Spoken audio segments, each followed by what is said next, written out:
Welcome to Recovering Evangelicals, a podcast for people who were once very comfortable in their Christian faith until the 21st century intruded and made it very hard to keep on believing. I'm your host, Luke Jansen. And I'm Scott Dyer.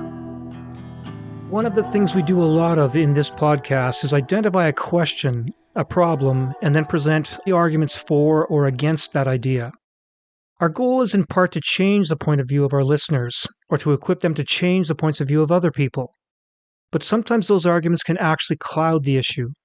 We certainly learned that lesson the hard way when we dove in headfirst half a year ago into the topic of intelligent design, the bacterial flagellum, and the long-term evolution experiments, and we completely lost half of our audience in the minute specific details and facts.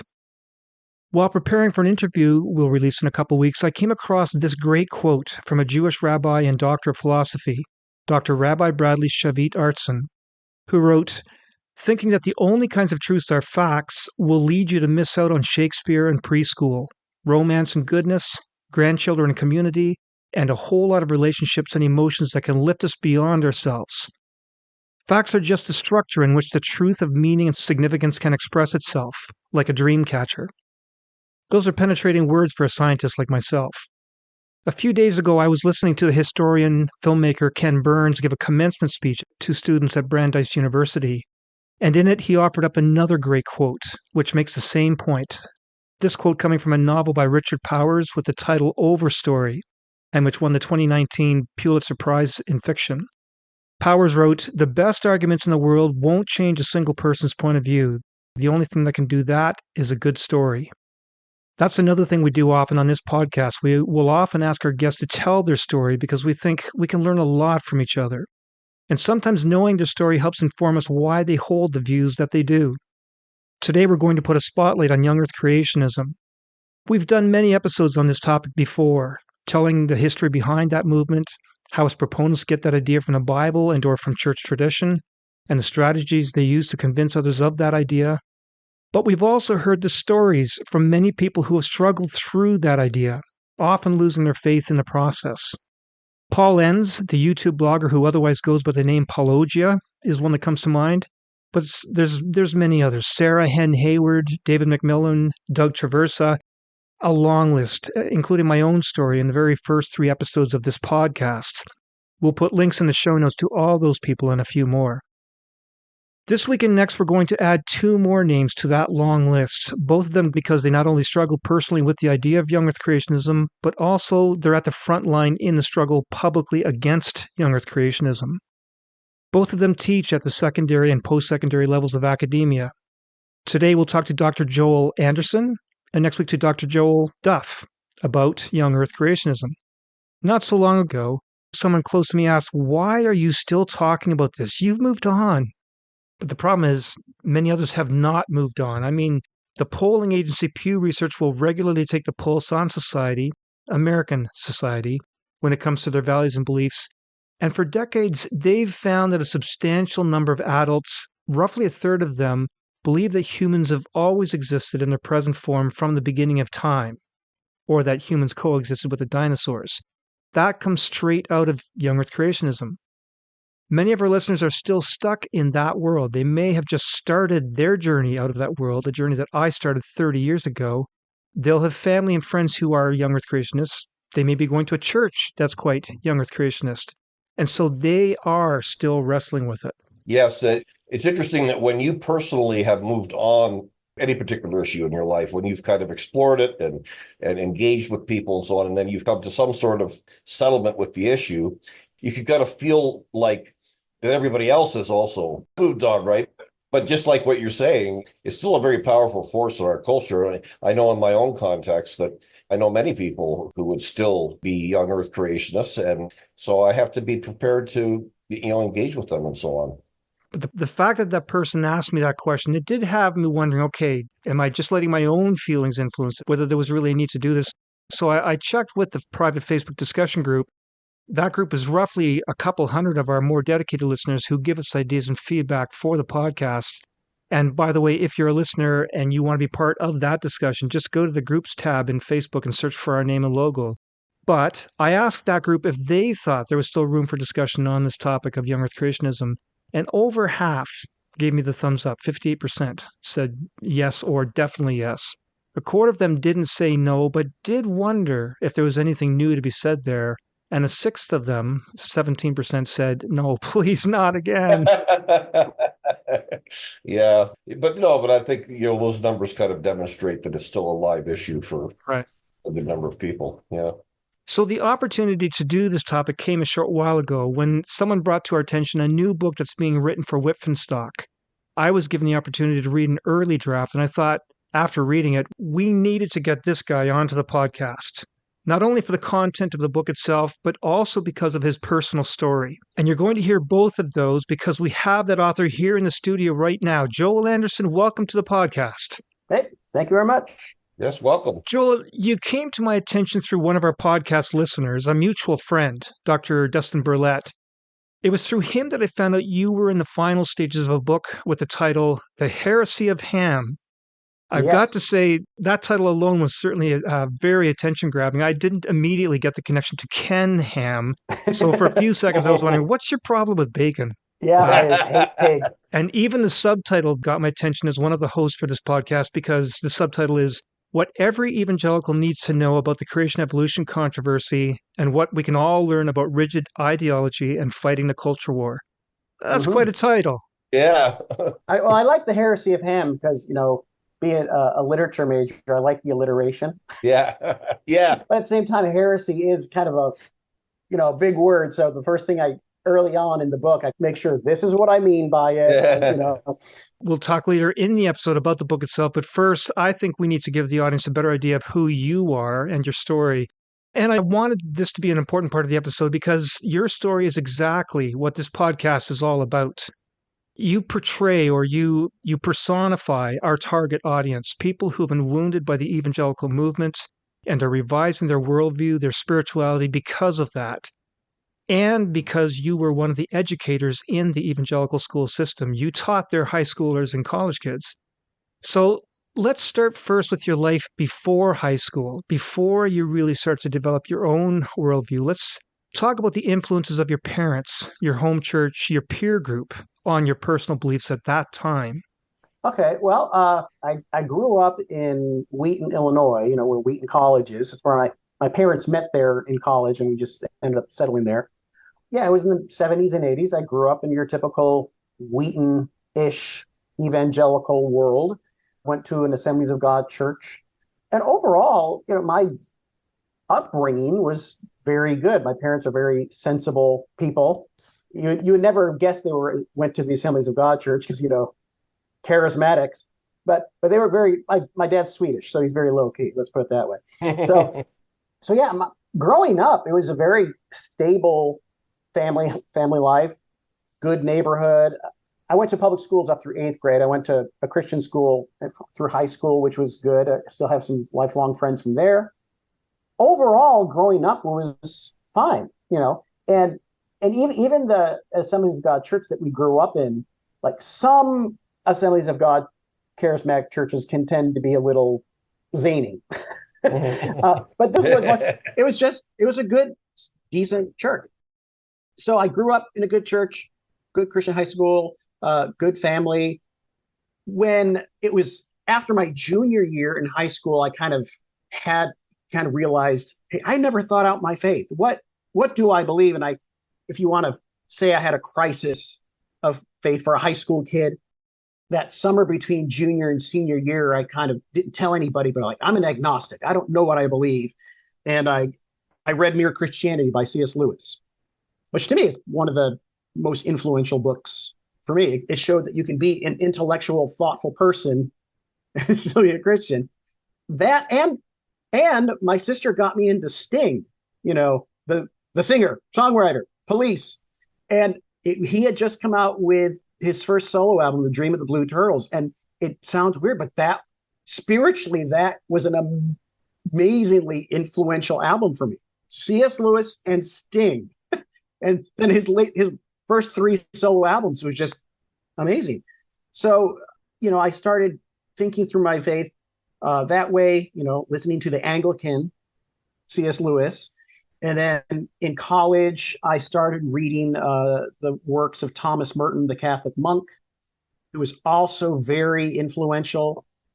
And then I just kind of, I'm still in the evangelical world, but the stuff that was feeding me was more either Anglican or Catholic or then later Orthodox, more liturgical, ancient faith really appealed to me. What were you looking for when you were reading all those diverse subjects and writers? Well, I think it was just, trying to make sense of your life and what impact Christianity has on me and the world, and, just basic questions of truth, worldview. How do you view things? How does this affect how you view everything? And it was just very spiritually insightful. And those were the things that really appealed to me. And so that, through college. If I could interrupt you there, though, Joel. So I also grew up in a Pentecostal Assemblies background. And if I was carrying around books from a Catholic monk, there would have been comments, there would have been resistance. Yeah. Did you not have people asking questions? Well, to be honest, like when I was, it was Thomas Merton was once I went to college, right? And so, like when I was in Wheaton, carrying around C.S. Lewis is still totally acceptable. I mean, Wheaton College has the C.S. Lewis Center, so that's okay. Right. When I was in college, I went to Northwest Missouri State University and was involved in a Christian group there called the Christian Campus House. And again, this is how I will always say, looking back, I was so naive most of my life about, when you are an Assemblies of God, when you grew up in the Assemblies of God church, you don't know anything about other denominations. You just think we're all Christians, right? Are you serious? Wow. Yeah. I mean, part of why. Go ahead. Part of why I asked the question and I gave you the background that I did is because we believe that basically Catholics were going to hell, right? They're not us. Even Baptists were suspects. Yeah. We still thought, okay, they're Christian, but they're not Christian enough yet. But certainly Catholics were just not one of us. That's why I was surprised. Well, that's the thing. I think like the church I grew up, it was kind of a bigger church. And I think that vibe, I never got that vibe in that church. My parents were always very thoughtful and insightful, so I just never got that from anybody really. And so when I happened to come across Thomas Merton, I just thought this is really good and insightful. But yeah. So then after college, trying to get a full-time job as a teacher, but you have no experience. So you sub for 2 years and you hate your life. I joined the Peace Corps and I lived for a year in Kazakhstan. I still didn't know what I wanted to do with my life. And it was like this epiphany. Like I want to go to graduate school and study biblical studies. Even if I don't do anything with it, I need to know this better. And so after the Peace Corps, I looked around. That's where I ended up going to Regent College in Vancouver. And there it's very Anglican-y, a lot of Anglican influence. And you were a little bit more open to explore more stuff. Those 2 years at Regent College were huge for me, spiritually. But even then, I focused on the New Testament. I wasn't asking questions about Genesis or anything yet. But I remember taking what course was it? Biblical theology course with Gordon Fee. And he went through Revelation and he pointed out how at the end of Revelation, when John has a vision of the heavenly Jerusalem and he goes in and it's the tree of life and it's the river of life. And he pointed out all these theological literary connections between Genesis 1 through 11 and Revelation, because it brings everything to it. I thought that is so cool, being the literary background. And so that just fascinated me. After Regent College, I then got a job teaching. This is my first full-time teaching job at a small evangelical school in California, in the Bay Area. And I taught there for 4 years. And because they didn't have much of a Bible program and I had a master's degree, they kind of gave me it and said, hey, you can teach what you want. I'm like, great. And I wanted to do a course on Revelation because, that's not controversial. But I didn't think of it that way. I thought it's just fascinating because I didn't grow up with Left Behind series. I grew up with Thief in the Night. Do you remember those movies? The Thief in the Night? Yeah. The Hal Lindsey stuff. I knew enough. That was ridiculous. And I thought most kids are scared of Revelation. And I had studied it, and I understand how to first century context, and that'd be fascinating to do. And one of the things I thought would really be interesting, because Gordon Fee opened my eyes to it, is like before we got into Revelation, take like the first 4 weeks to take them through Genesis 1 through 11, right? So they could see the bookends, I guess. And at that time, this was like 1998. Again, I didn't know anything about, I never cared about evolution, creation, evolution debate yet. I was just doing biblical studies, trying to understand the text. And I came to the conclusion Genesis 1 through 11 is clearly presented not as history, as in, once you get to Genesis 12 and Abraham, it's presented as history. You can argue how much of it is, fictionalized, but it is presented as history. Genesis 1 through 11, it isn't. Right. It's just not. There's parallels to other ancient Near Eastern myths, and if you understand what that means, it's setting the theological basis to understand history, but it's not history itself. I think in the book, I kind of liken it to like if you're watching a play, Genesis 1 through 11 is like the stage in the background. And the play is the human history that goes across the play, so you can interpret it against that background.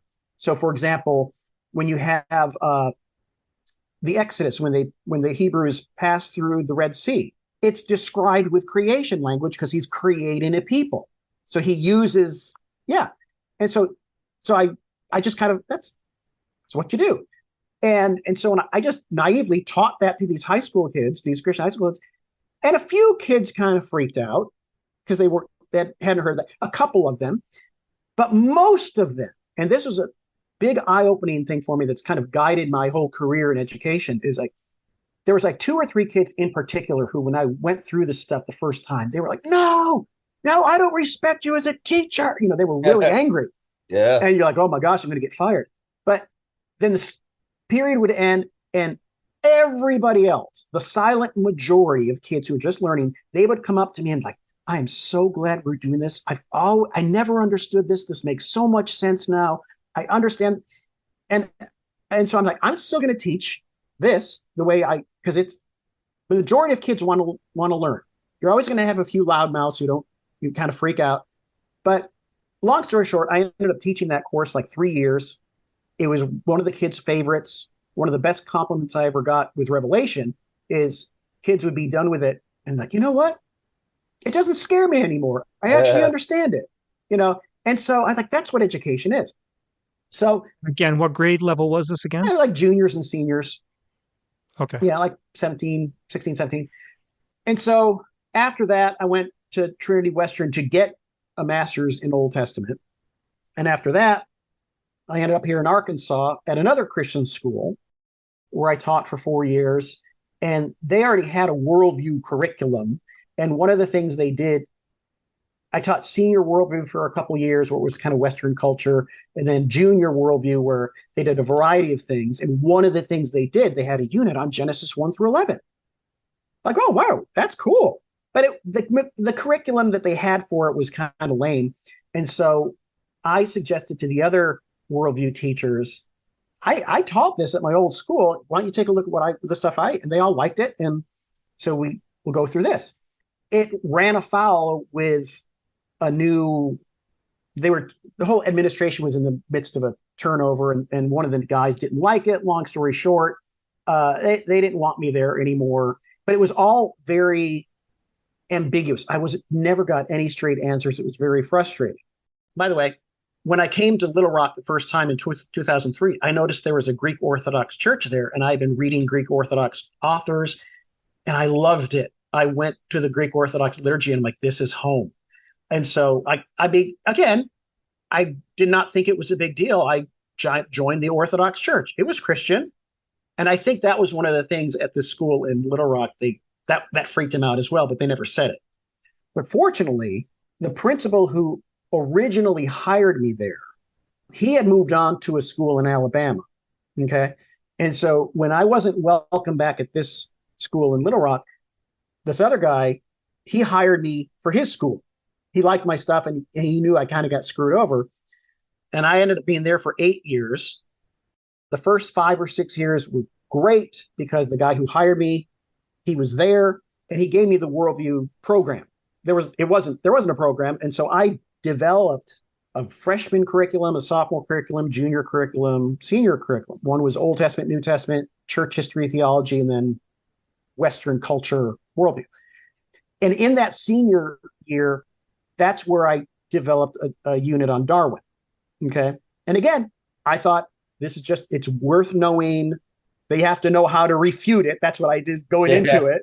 Right. But the more I learned it, some of it made sense. And so what I ended up doing when I had the Darwin unit, because I didn't want to push any view, I wanted the students just to get an idea of it.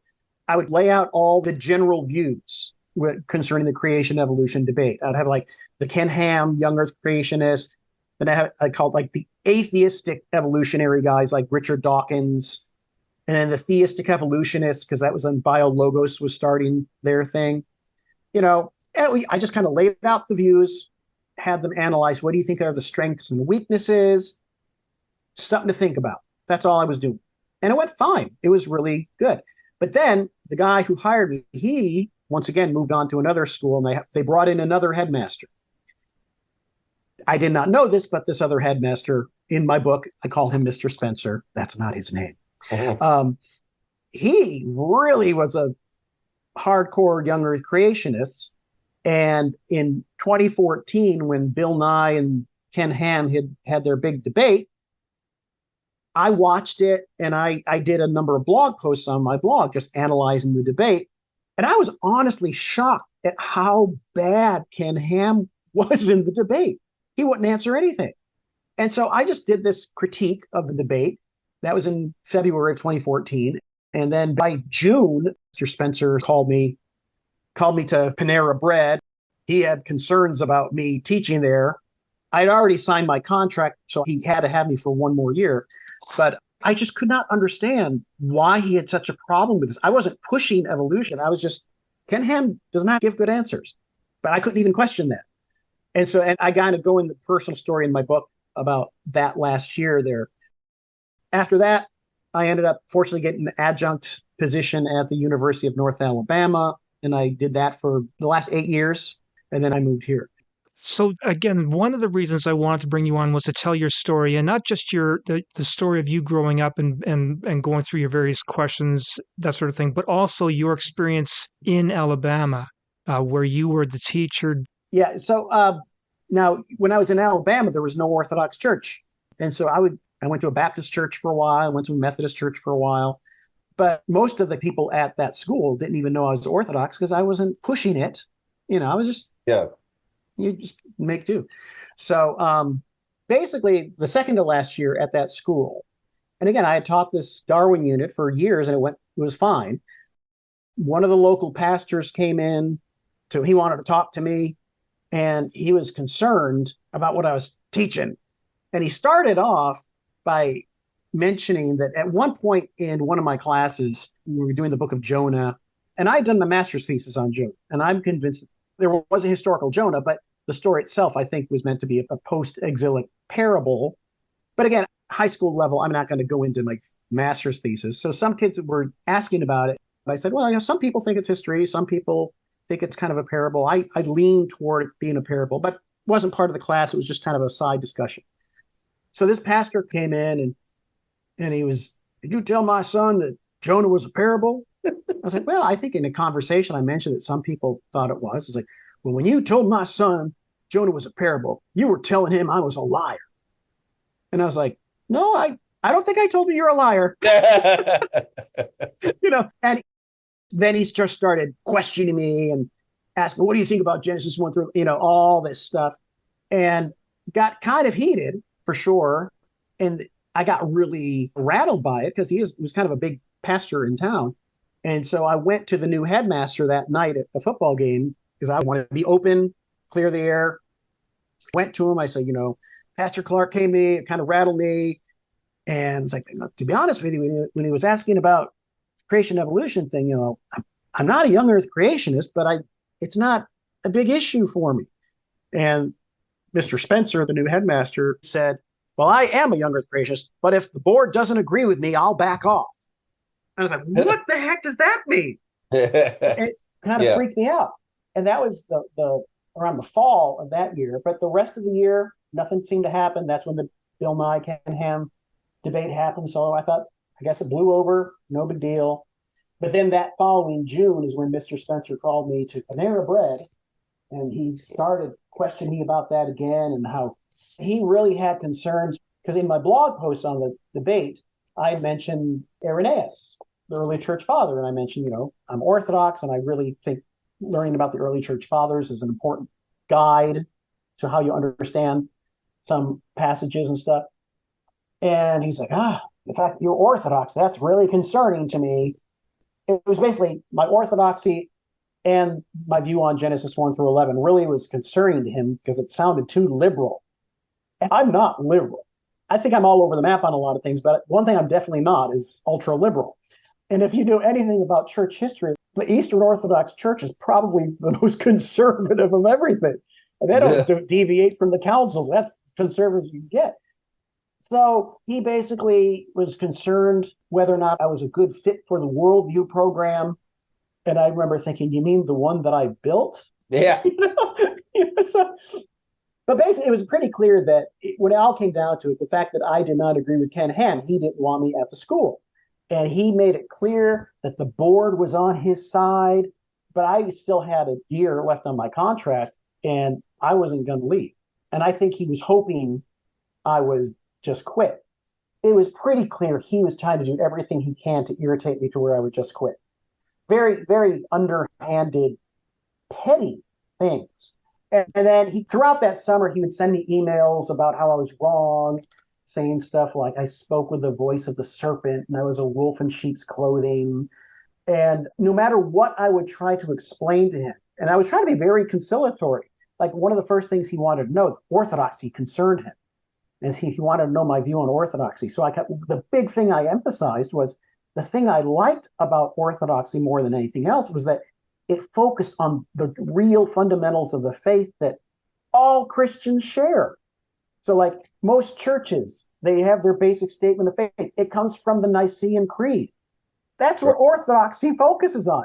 And he took that to mean like, you're pushing orthodoxy on the school. That's not what we believe as evangelicals. I'm like, yeah, if you believe in the Trinity, yeah, I think it is what you believe. I mean, but no matter what I said, he had already determined, because I didn't agree with Ken Ham, and because Ken Ham, and this is one of the things I say in the book, the main focus, the main drive of Ken Ham's Young Earth Creationism isn't so much to understand science better or even understand Genesis 1 to 11 better, it's to fight the culture war, fight the secular liberals. And I think tying Genesis to that is really problematic because I believe Genesis 1 through 11 is myth, but I'm not a cultural liberal. But in his mind, I must be. Would you say that he was opposing you, and I mean this in a polite sense of the word, the literal sense of the word, was he opposing you literally out of ignorance, meaning not knowing? He hadn't read about orthodoxy, had not read about other interpretations of Genesis 1 to 11. He just didn't know. Yeah. So was it in the politest sense of the word ignorance, or was it just a dogmatic, if it's not Ken Ham, then you're wrong? And he didn't do any homework. He just said, well, it's not what Ken Ham says, so it's not for me. I think it's kind of both. I think that kind of view is ignorance. That is all he read. He didn't know anything about orthodoxy. He didn't know anything about church history. All he knew is that Dr. Anderson doesn't believe the earth is 6,000 years old and doesn't believe Adam and Eve were two literal people. He must be a liberal who's trying to push gayness and abortion on people. That was his mindset. I couldn't understand it. I'm like, why are you making the connection between Genesis 1 through 11 and some modern culture issue? I just didn't, nothing made sense. And so basically for the rest of the year, I just kept my mouth shut. And it was a very tough year. So I was not in a good place. The other thing he decided to do that final year was he made the push not only to get rid of me, but to really push Young Earth Creationism on the school. Now, again, it's a small evangelical school in the South. I'm guessing most people, teachers and parents and kids there, they would not say they believe evolution, but it was not a major thing of their life. Just like me growing up, I would have said that, but it didn't matter. But then he decided that last year for our once a week morning faculty meeting, Bible study kind of book club, I don't know what you call it. We'd get together once a week to pray and read a book. He wanted us to read Ken Ham's Already Gone for like our devotional reading. And I'm like, oh my gosh, this is going to be fun. And I don't know that book. I'm sure some listeners don't. So, in a sentence or two, what is this book about? Basically, it's the same thing as every other of his books. It's basically Western culture in America is going to hell in a handbasket. And it's all because the church has compromised and accepted millions of years. Because once you accept millions of years, you let gay marriage and abortion run rampant, that kind of culture war mentality. Yeah. And so Okay. I had read it over the summer and I'm like, oh, I can't wait to see what my fellow teachers think of this. But I was not going to say anything in these meetings. I just sat quiet, zipped my mouth, and we started having these weekly meetings. And the first 3 or 4 chapters was pretty much your standard. If you grew up in evangelicalism, pretty much your standard. There's things wrong with our culture. We need to get back to the Bible. We need to rely, standard things that most Christians go, oh, yeah, great. But I knew it was coming in chapter 4 when he starts really hammering the Genesis 1 through 11 stuff hard is the root of all evil. Once we got to chapter 4 and then chapter 5, the teacher stopped commenting because he could just tell they're like, did he just mention dinosaurs? What is this? And then finally, at the end of one of the meetings, like the librarian, who's kind of a spark plug, she kind of raised her hands like, okay, why is he obsessed with Genesis 1 through 11? There's more to the Bible than Genesis 1 through 11. And then at that point, all the teachers started voicing, like, they did not like the book. And so we dismissed. And then the very next day, he called a special faculty meeting and he made this speech like, we're a Young Earth Creationist school and we got to stand on God's word and we got to dead silent. Now, again, I can guarantee you most of those teachers would not say they believed in evolution, but they knew there was something wrong with the way Ken Ham was presenting this. After that was like halfway through the year.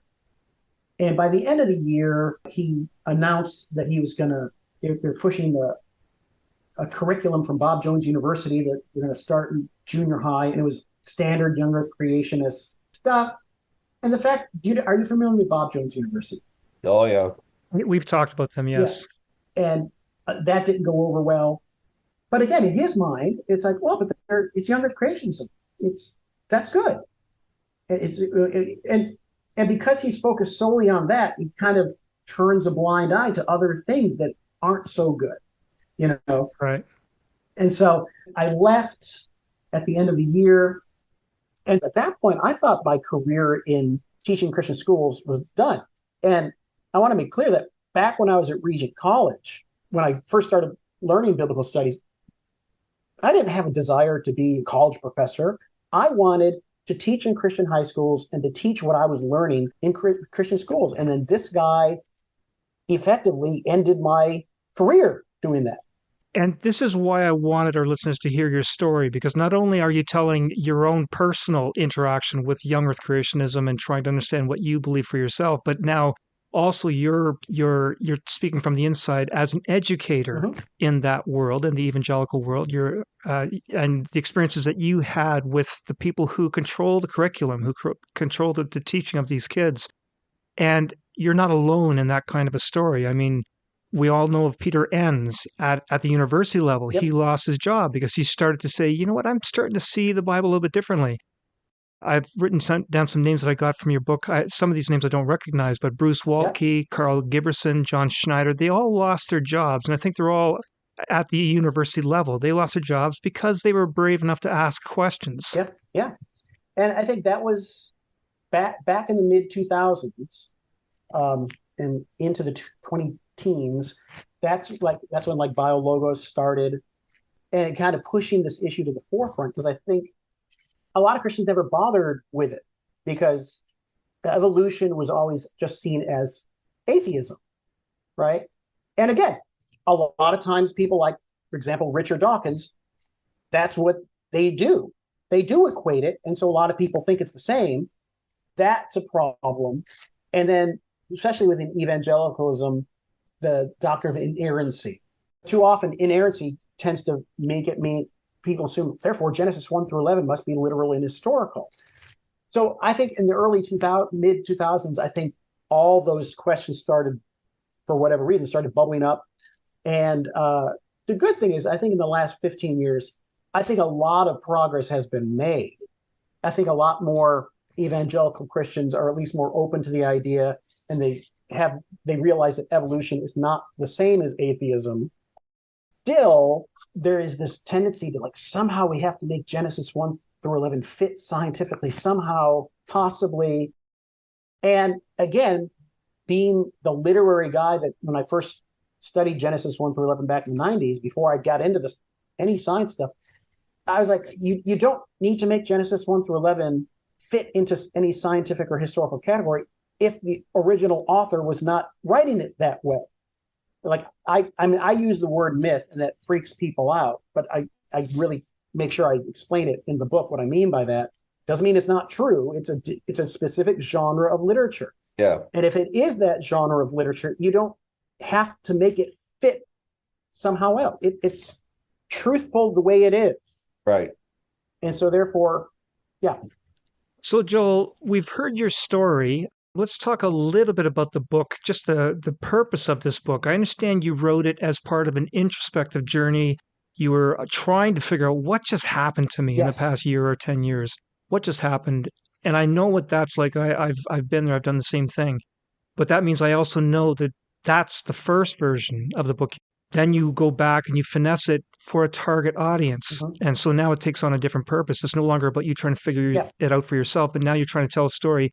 And what is the target audience for your book? What's the purpose for your book? Well, the target audience is pretty much the evangelical world. And I'm thinking America, evangelicalism, and Canada too, because I assume that most people in evangelicalism, probably had similar rearings as I did. You grew up in evangelicalism. You think evolution equals atheism. And especially now with Ken Ham being so influential. And I experienced firsthand how toxic that is and how deceptive a lot of that is. And I was always concerned with my students, because I've had a number of students in my career. They grow up going to a Christian home, Christian school, and then they go to college, take a basic biology course or a basic geology course.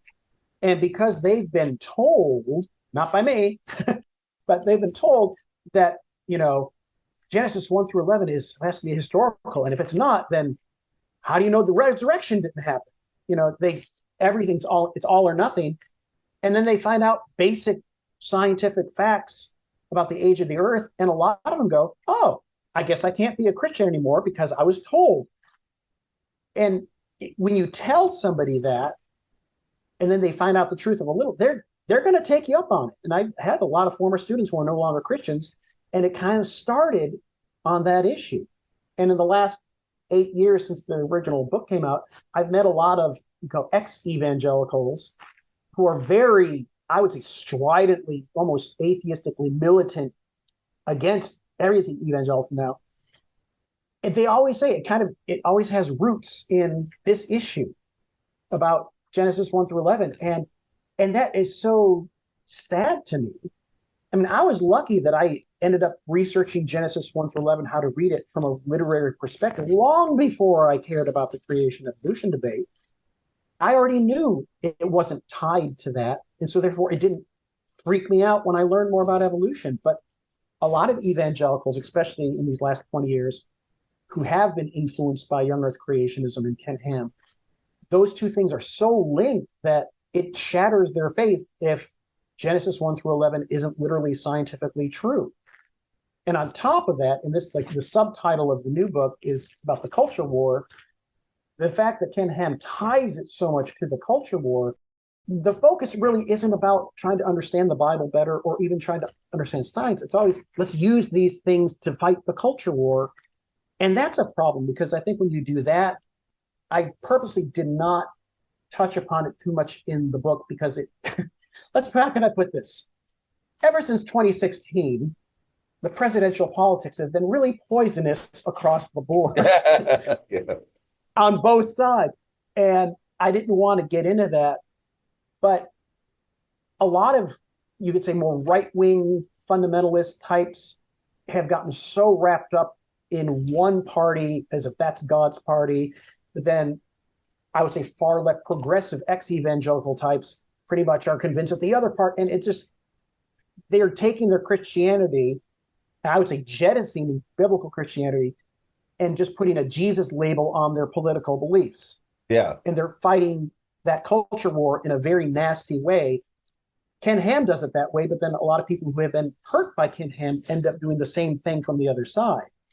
And like when I got hurt by the Ken Ham stuff, I didn't lose my faith. And I'm like, why didn't I? It's because I had an understanding of Genesis 1 through 11 to begin with.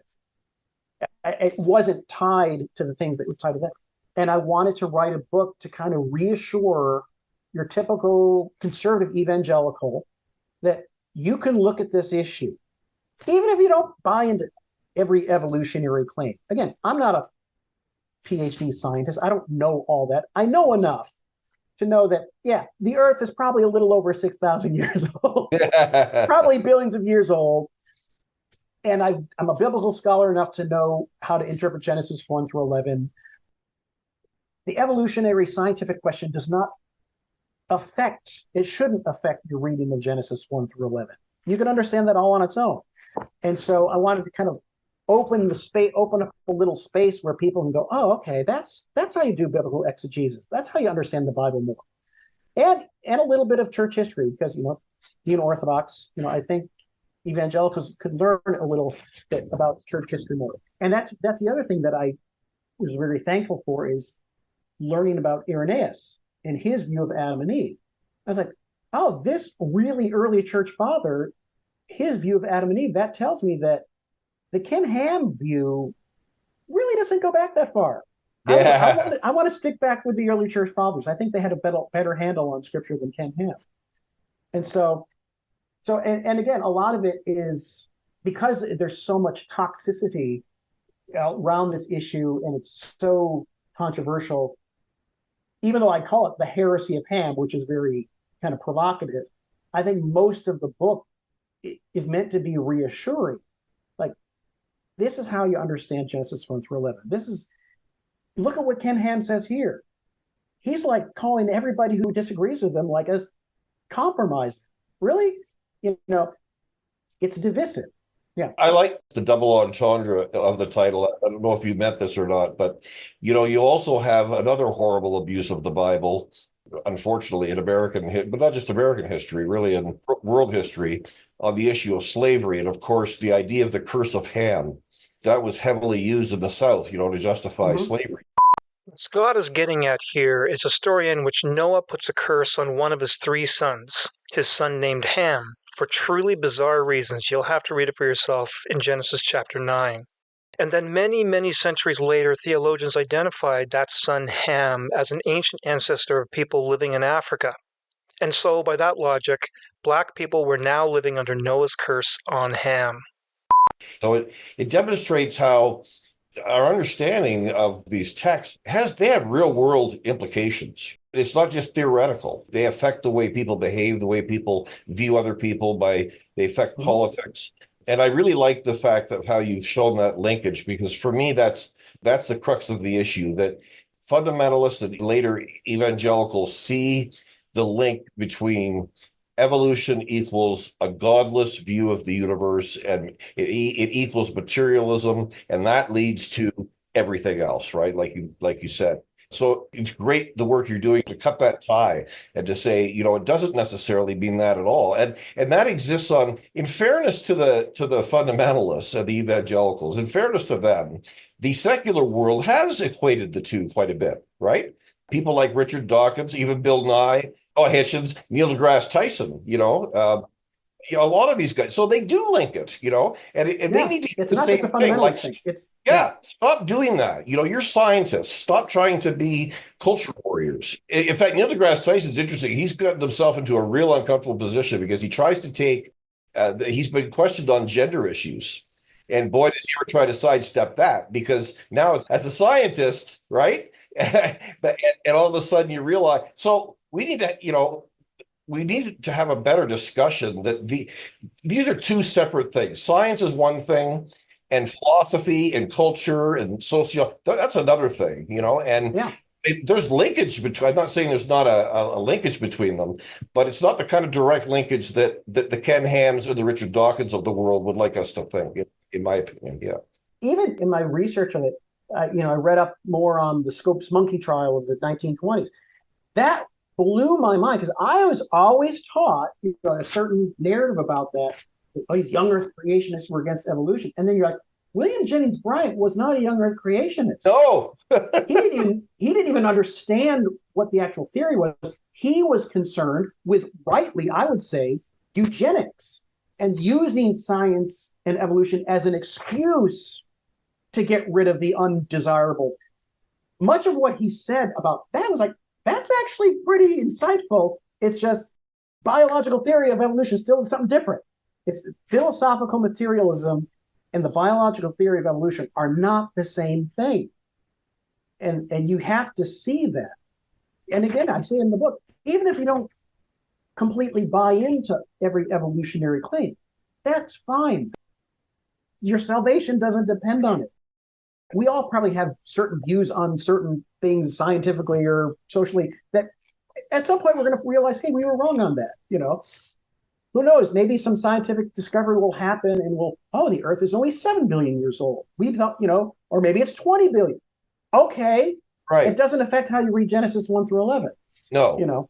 Joel, one other question I wanted to get from you. Mm-hmm. From your perspective, having gone through this experience, what advice can you give to us about how to respond to Young Earth Creationism?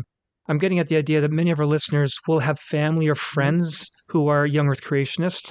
They'll have colleagues. They might work for a Young Earth Creationist.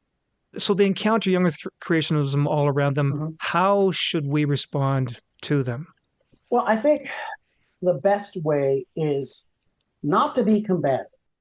Because if you are so combative about it, you're kind of like giving the impression like, yes, evolution is an important issue for your faith. It's like, no, it's not. Like growing up, my parents, if I ever did ask them about that, it was more like, well, however long how long God took, ultimately the point of Genesis 1 through 11 is that God created and that human beings are made in his image. That's the important part. How long it took, kind of irrelevant to that point. And so focus on what the theological points in Genesis 1 through 11 are that people will agree on. There's one God, he is the creator, that human beings are made in his image. And this creation, no matter how crazy it gets, is still good and orderly, and that he's going to redeem it. That's the message. And if you understand that, then you get into Abraham. That's when he enters into history. He's going to redeem it through this guy and his family, and it gets fulfillment in Christ. And again, over the last 8 years, because when I first wrote the book, I got kind of involved in a number of Facebook creation evolution groups. I've had a lot of debates. And you get some young Earth creationists who are just, no matter what you say, they're just looking for a fight. I've ended up being provoked. I probably said some nasty things here and there. And it's okay to get into a little back and forth. It can get heated at times. I've always made it a point try not to get nasty and personal. Like some people, when they call Ken Ham, they have oh, the hamster. He's still a human being.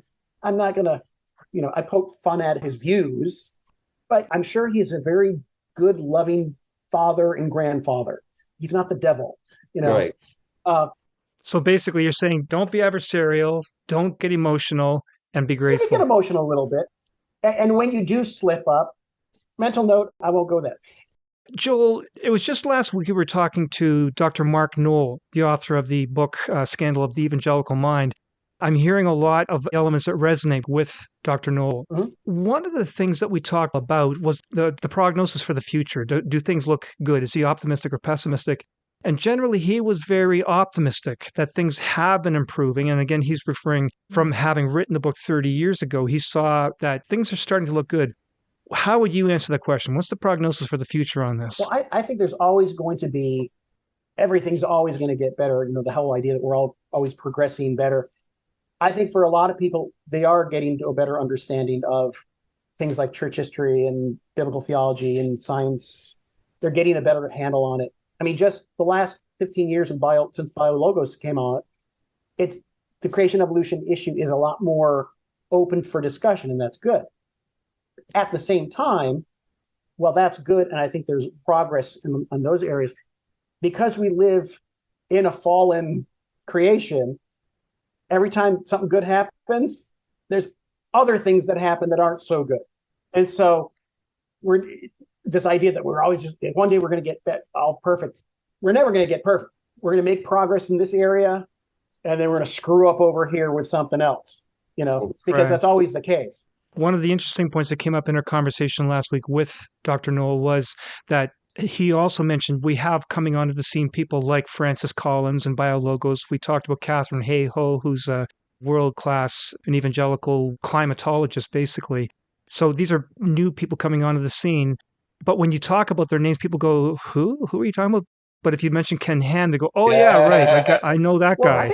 I know Answers in Genesis. Yeah. I think the reason why he and Answers in Genesis have made such an impact, it's because a lot of scholars, biblical scholars, they like the academic stuff.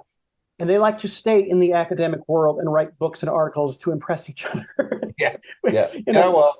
They don't want to get into the high school and into the churches and deal with ignorant people and get beat up. You have to do that. I mean, not to pat myself on the back, but that's kind of what I've done. And I've gotten beat up for it. But because of that, I could speak firsthand. Like at the high school level in Christian high school, there isn't good biblical studies curriculum. I've literally, every place I've gone to, I've made up my own because it's not there. You have, even one of my favorite biblical scholars, N.T. Wright, he could try to write for the common masses, but he's such an intellectual, he's still the rungs above. And so there's this big vacuum, I think, in the evangelical world, the lay people and schools and churches. There's not a lot of accessible material for biblical studies. And so along comes Ken Ham with like, A is for, where D is for dinosaur.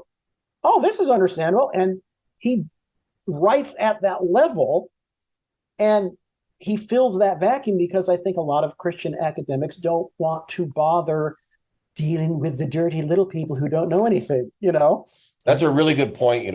We've talked about that on this podcast a number of times. How what's going on at the kind of, let's call it the evangelical or even just generally Christian academic level does not filter down. It doesn't. And I think you've hit the nail on the head. I know in my own situation, that's kind of been my life's mission in a lot of ways. I've done a lot of teaching in churches to bring to lay people a level of scholarship that they never get. They're not going to pursue it on their own. And try, just like you're saying, try to bridge that gap. And the response generally that I've had to that has been fabulous, except that it, again, like you, it has gotten me into trouble in a number of churches and contexts, because they're not ready for it. Yeah. They can't handle that.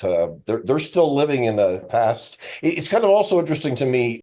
It almost seems like what's happening in the Christian school system, where you've been involved in heavily, is almost a mirror of what happened in the public system with Scopes. You're kind of like a Scopes, except in the Christian school system. You know what I'm saying? Yeah. Like the public system went through that back in the 1920s, and they kind of dealt with it. And now it's coming to fruition in the Christian education world. It's just interesting that to me there seems a parallel there. Yeah, and I can speak firsthand. I ended up teaching 16 years in 3 different evangelical schools. Most of the time, when I taught the stuff that I learned from Regent College and Trinity Western, the kids liked it. They understood it. You can present academic information as long as you have the level of a freshman. And if you explain it, like, oh, that makes sense. Oh, okay. They want to learn. And it goes back to that first year or two when I taught it in California, the teaching Revelation. Kids want to, I think Christians want to learn this stuff, but there's no one to teach them because either academics like to be academic-y, and Ken Ham wants to fight your culture war. And so it's always going to be a need. I personally think every college professor, especially in biblical studies, should be forced to teach in a Christian high school for at least 2 years. That's the best thing I could have ever done. That's what a teacher is supposed to be. They're supposed to be the bridge between difficult concepts and relating them and getting them into people's mind. C.S. Lewis, I think, is a great example of that, whether I agree or disagree with him. He was an academic who was really able to talk to regular people, Well, even when I was a junior and I read Mere Christianity for the first time, it was a little difficult, but I understood it because he wrote it at that level. And then later on, when I ended up teaching Mere Christianity at various times in Christian schools, once I became Orthodox, I would reread it. I'm like, oh, he was Anglican, but he was Orthodox. I mean, he was incorporating Plato and Aristotle. I didn't even know he was doing that. Right, Because he right. was so good at that. But that's what needs to be done more. And it'll never be done perfectly. And I think there's always, church history will tell you, it's always a mess. And so what you do, use the parable of the sower. As a teacher, you do what Right. you can, you sow your seed. A lot of what we do is going to go on deaf ears, but some of it will take root, and Yep. that's all you can Right. hope Yep. for. What did you do your PhD work in? And when I was at Regent, I just did comprehensive exams. At Trinity Western, I did my master's thesis on the Book of Jonah and the literary reading of that and intertextuality in the Book of Jonah, basically. Okay. And then my PhD, I ended up doing it on Isaiah 7:14 within the literary context of Proto-Isaiah. This is the verse in the Gospel of Matthew that is always revisited at Christmas time. The one that goes, "The virgin will conceive and give birth to a son and will call him Emmanuel." And a careful reading of that passage in Isaiah chapters 7 and 8 will raise some very serious questions about whether Matthew correctly applied this prophecy to the birth story of Jesus. We explored this in detail with Dr. Mark Elliott, a world-recognized Bible translator, in episode 116, around the 40-minute mark. And basically how the Emmanuel verse fits in that original context of Isaiah 1 through 39. Okay. And basically my argument is when you look at Isaiah 7 through 12, that's all set during the Syro-Ephraimite crisis of roughly 742-ish. And King Ahaz, basically because he invites Assyria in, and Isaiah says, "You idiot, here's the Emmanuel." That's the context of the Emmanuel verses.